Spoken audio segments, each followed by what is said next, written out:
This is the story of how it all came crashing down for Nicholas J. Fuentes.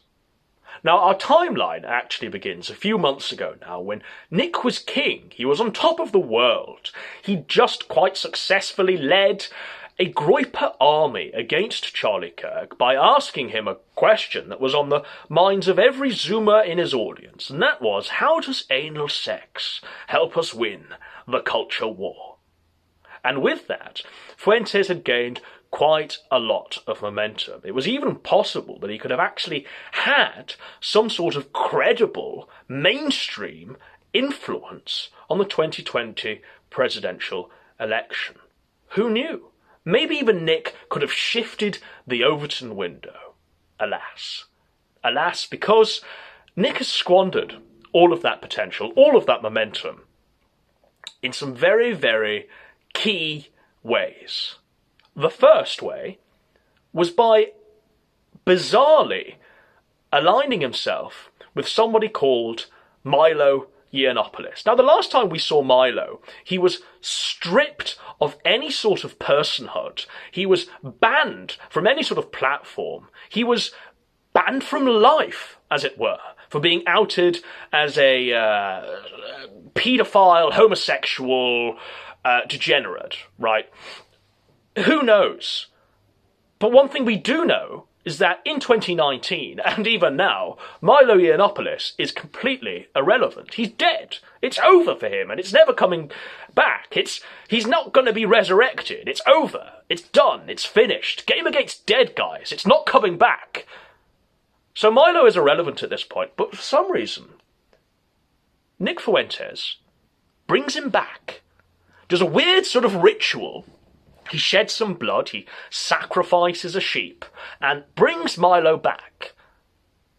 And pictures leak of them wearing matching Hawaiian shirts and eating cheese pizza together. Eating cheese pizza together and posing for the pictures. What on earth is going on? So Fuentes, he makes this one error, right, that people are actually, for some reason, giving him a free pass with. But he's going to make two more errors that it's going to be harder and harder for people to actually cope, for people to actually justify. So the second error is one where he confronts Ben Shapiro, but not in the way we'd all wanted, not in the way we'd all dreamed about in our wet dreams. No, instead, he confronts Shapiro as Shapiro is cradling his children in the street. Now, this is a complete, total scumbag move. On a human level, this is just optically bad. So, you've got these two gaffes, right? Milo, Shapiro. Okay, perhaps we can start to see that the facade, the mask of Fuentes, is starting to break. It's starting to slip. Who knows, right? Maybe this person isn't who they say they are. I wonder. The third mistake Fuentes makes is the Catboy. A fucking Catboy. Now, if you don't know who this Catboy is, let's go back to even before a time when Fuentes was king of the Groypers. We go back to last summer. Fuentes is streaming on DLive, and he's looking at streams on DLive, right? In the witching hour, Fuentes is browsing the streams on DLive, looking for something. Now, you and I can only imagine what's going through his mind in the witching hour, right? But Fuentes knows what he's looking for, and Fuentes finds it. Oh yes, Fuentes finds what he's looking for in the form of an Australian Catboy degenerate called Lollysocks. Now, just to paint the picture of this human being, degenerate.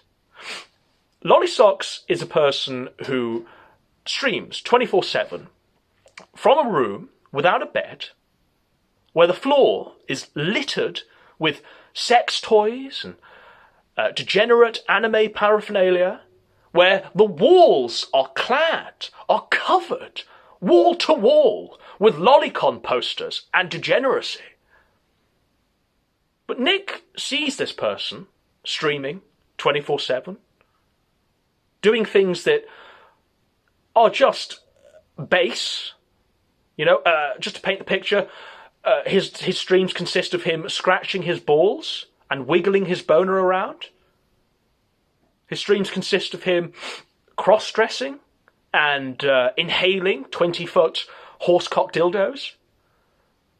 But Nicholas, in the witching hour, he sees something he really likes. He sees something that makes him, perhaps, we all know he did, spill his seed in the witching hour to this Australian Catboy. So this is in the summer of 2019. These are Nick's own accounts of events, right? I'm not just pulling this out of thin air. I only wish I were imagining it, but I'm not, because it's real. It's truth, and it's real. So this happens in the summer of last year, and Nick is now successful. He's climbed to the top of the greasy pole of e-celebrity.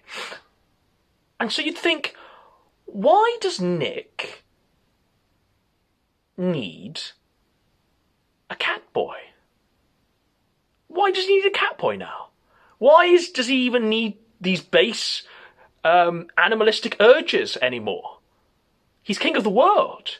He can do anything he wants. He can have anything he wants. He's king. He's emperor of the groypers. But no. Because what your super chats have done, what the super chats of all of the well-meaning, traditional Catholic Zoomer groypers, what them super chats have done is fund a lifestyle whereby Nick can really go to town in engaging in his own corruption, right? Forget Sargon in Hookers and Traps, because Fuentes is flying out Catboys halfway across the world to Chicago, putting them up in Airbnbs, spending days with them that we don't see, but streaming for 10 whole hours.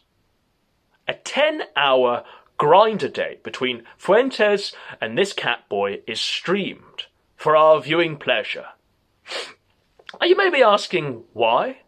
Why did he do this? Why is a traditional Catholic moral purist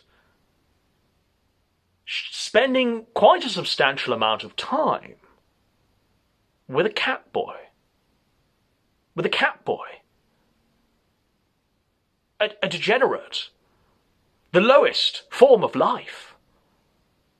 A person who had to change their name from Lolly Socks to Catboy Cammy. Because even he was disgusted by his own degeneracy. So you have to ask the question, why? Why is the leader of the white race behaving this way?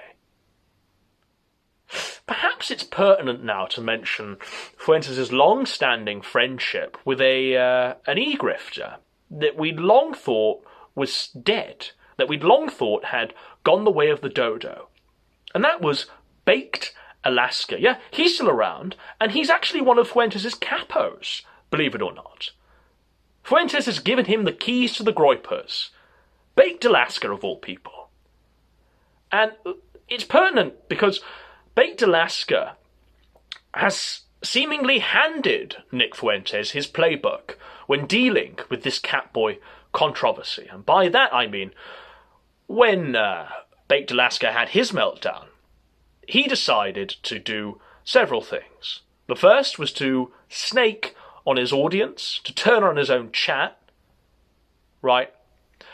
The second was to say that a complete thought degenerate, a girl called Erin, was based and red-pilled, right? And the third was to say that the standards which he preaches actually don't apply to him. They just apply to you, mere plebs, but not to me. So Nick has decided to take Baked Alaska's playbook and really go to town with reciting it, verse for verse.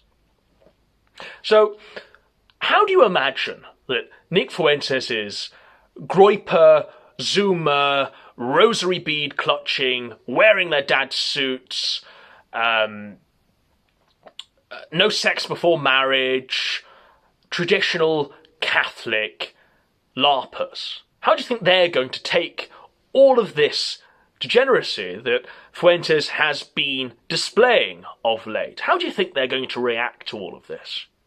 Well, they react in the exact way you're thinking. They revolt somewhat. They decide, wait a minute, we're being lied to. We're being sold a lie. Our super chats are funding a lifestyle that is completely against our values and our morality. Now here's another timeline that's more pressing to the now, to the here and the now. What happens is, last month, this Grinder date is streamed for 10 hours, right? And at the time, let's not forget, and let's make this abundantly clear, at the time of this stream, people in Nick's own audience were going, this is not what we want to see from you, the leader of the white race. And then what happens is, Nick orders his capo, his highlights channel, to re-upload these streams in edited 10-minute chunks, right? This happens last month, New Year's Eve, around that time, right? So a bit after the stream, but certainly he does this.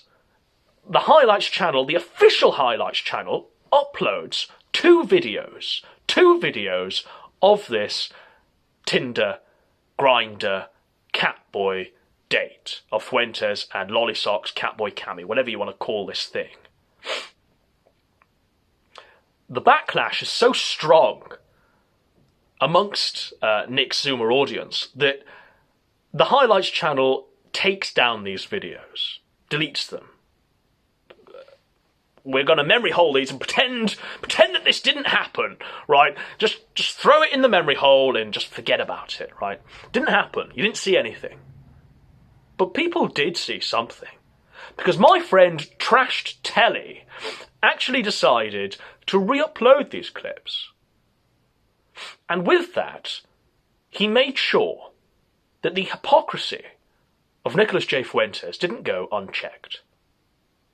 Now, the first person to make an actual reaction video was a person called the People's Populist Press.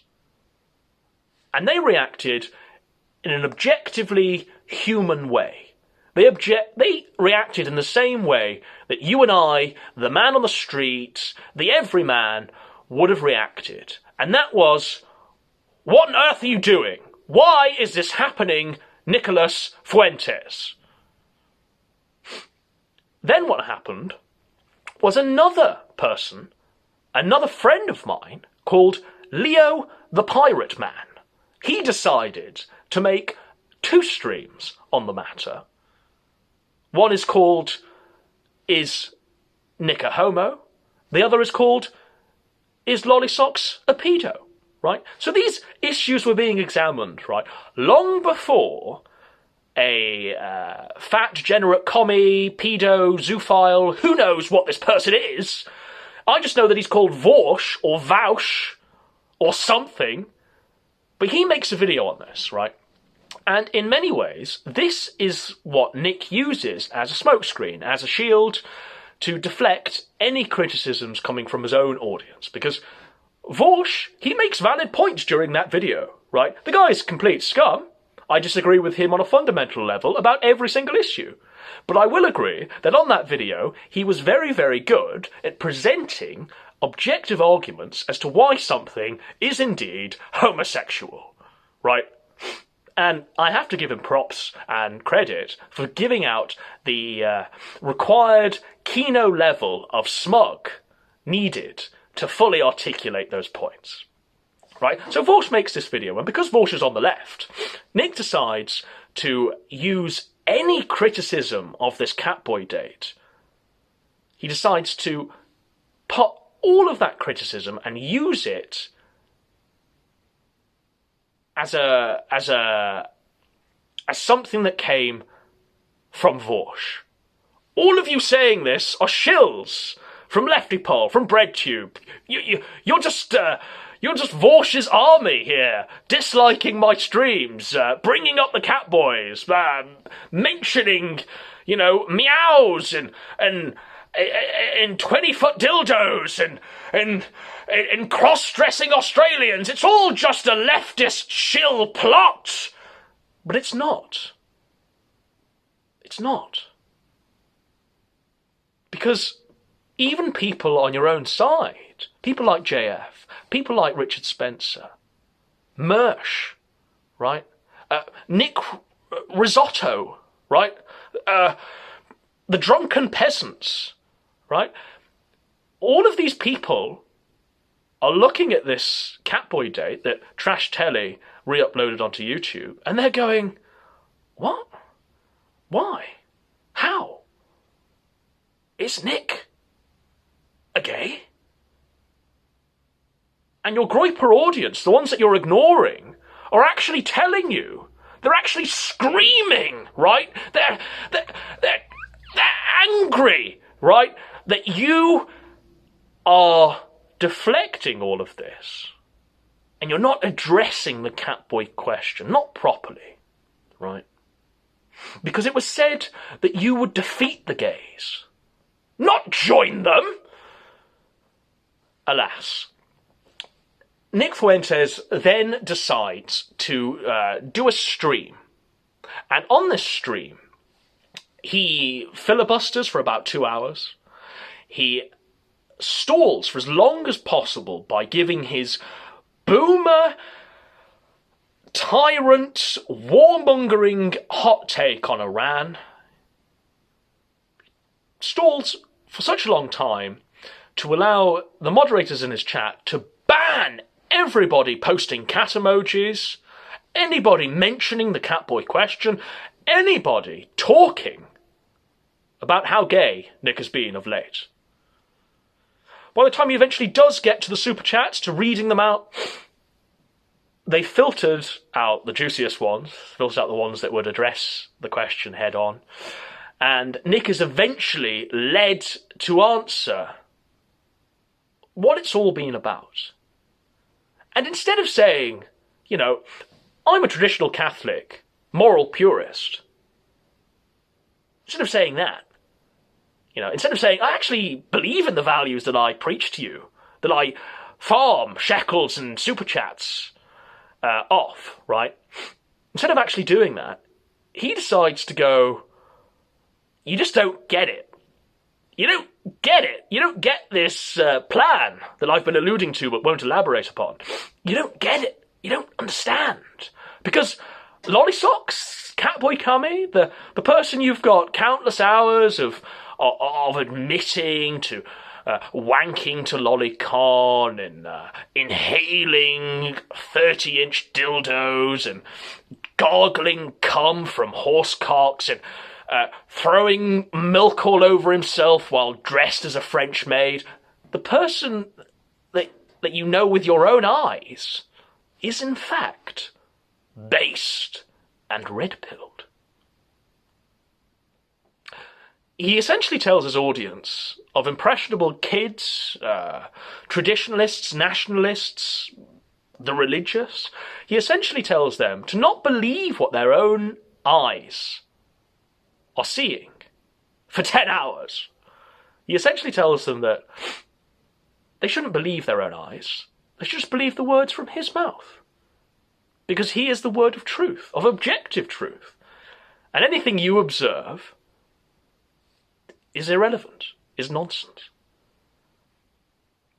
In fact, what this actually does is point out his hypocrisy even more, and actually makes the whole situation a lot worse. He throws oil onto this fire. Instead of just disavowing immediately, going, oh my god, this is a Catboy. I've I was at the top of my success, leader of the Groypers, right? I was king of that movement. I was co-opted, right, by mainstream sources. I was propositioned by Milo, and I've been co-opted somewhat in the last year because the success got to me. I'm a young kid. I'm like 21. But the thing is, right, it's 2020. I'm going forward into the new year with a fresh, renewed sense of direction. Trust the plan. You know, I'm sorry for my behaviour of late. I know it's been very homosexual. Instead, he just doubles down and avows the guy. The mind boggles. Right, and this isn't the end of the avowing, right? Because he says that anybody talking against this straight person, by the way, apparently he's 100% straight, in Nick Fuentes' own words. Anyone going against Catboy Cammy, Lollysocks, is just a shill, is a fed, is a wignat, is a Vorsh, Charlie Kirk, Ben Shapiro, shill, bad faith actor. But it doesn't wash. It doesn't wash because with each passing day, more and more evidence comes to light. The fire rises, and Nick Fuentes is shown to be increasingly quite suspect and dubious. People are waking up now and realizing that he's not who he says he is. And he's not who we believed he was. He's not the leader of the white race. He's not going to lead us to victory. He's just there to farm super chats and shekels to fund his debauched lifestyle. It's Sargon again.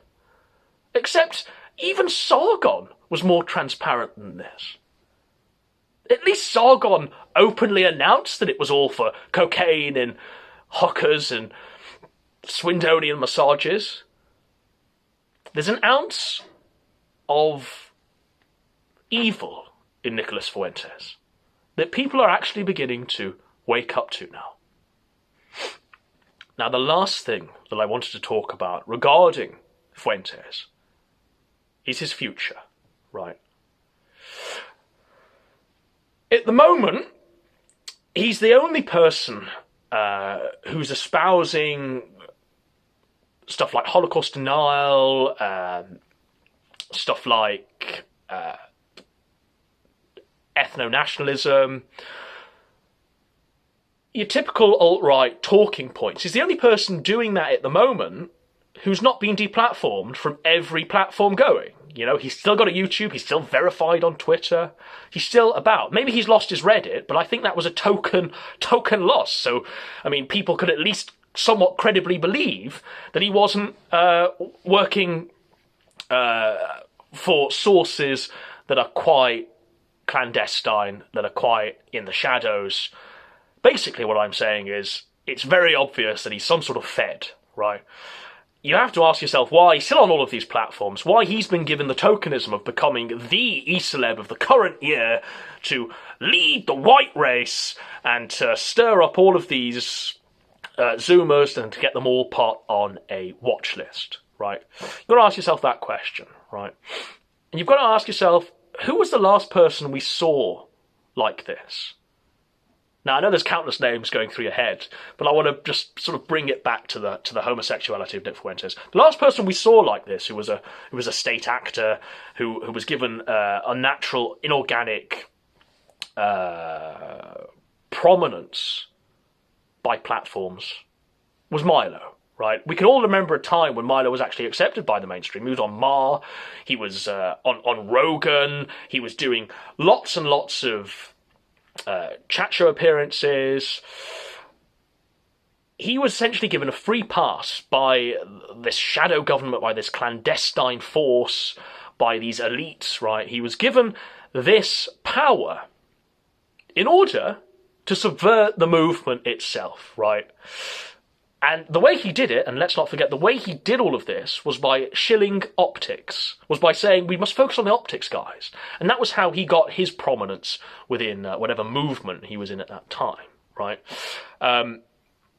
He entered the movement, subverted it, attacked the right, or those on the right of him and brought it in line with his own thoughts and ideas. Now, this is ancient history for the Zoomers, right? But this understanding happened a few years ago. We're talking like just after Gamergate, around Donald Trump's presidential election, right? But Fuentes comes along, does the exact same thing. A few years later, does the exact same thing, behaves in the exact same way, right? What's Fuentes' future if we look at the Milo example? Well, Milo, at the moment, he's been banned from life. He can't even open a PayPal, he can't use credit cards, he can't use Stripe or Patreon or any of the crowdfunding funding platforms. He can't even use social media properly. I think he's maybe got a YouTube account and maybe he's got a website. I don't think he's got Twitter. I don't think he's got Facebook. I think he's completely showered from platforms. He's been given a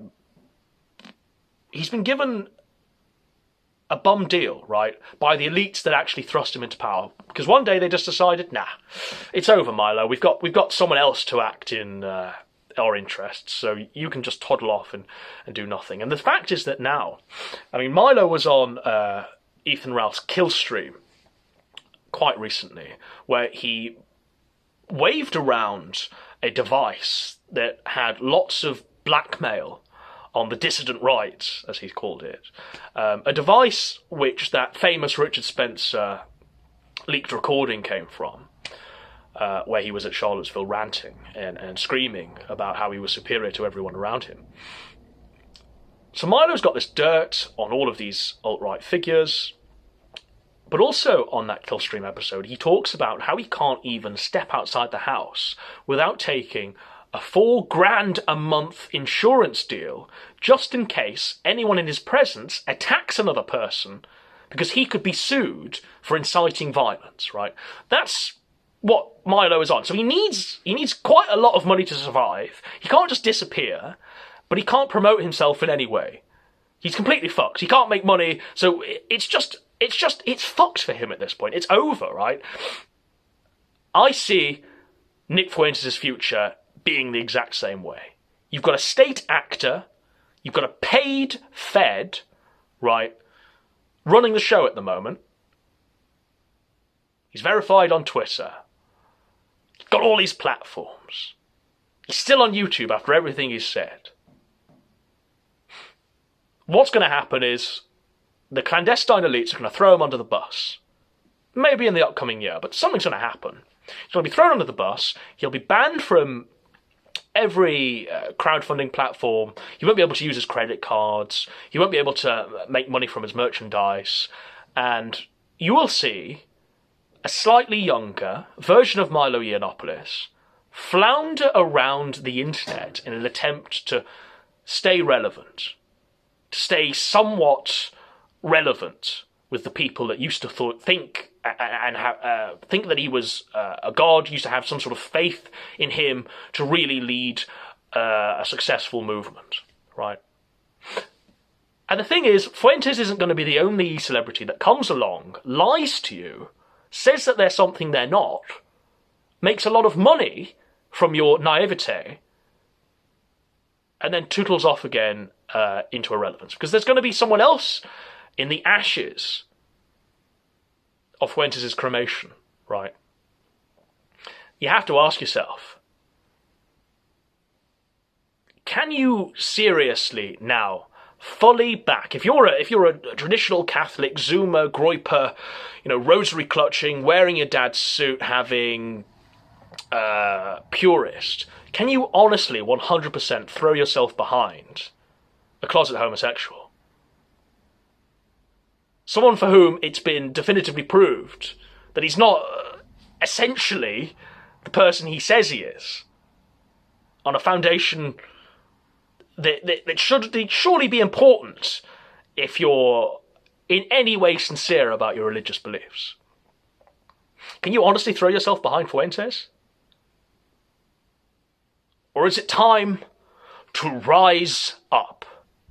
Because you see, he's turning the frickin' Groipers gay! I'm breaking the conditioning! I'm breaking the conditioning! Ah!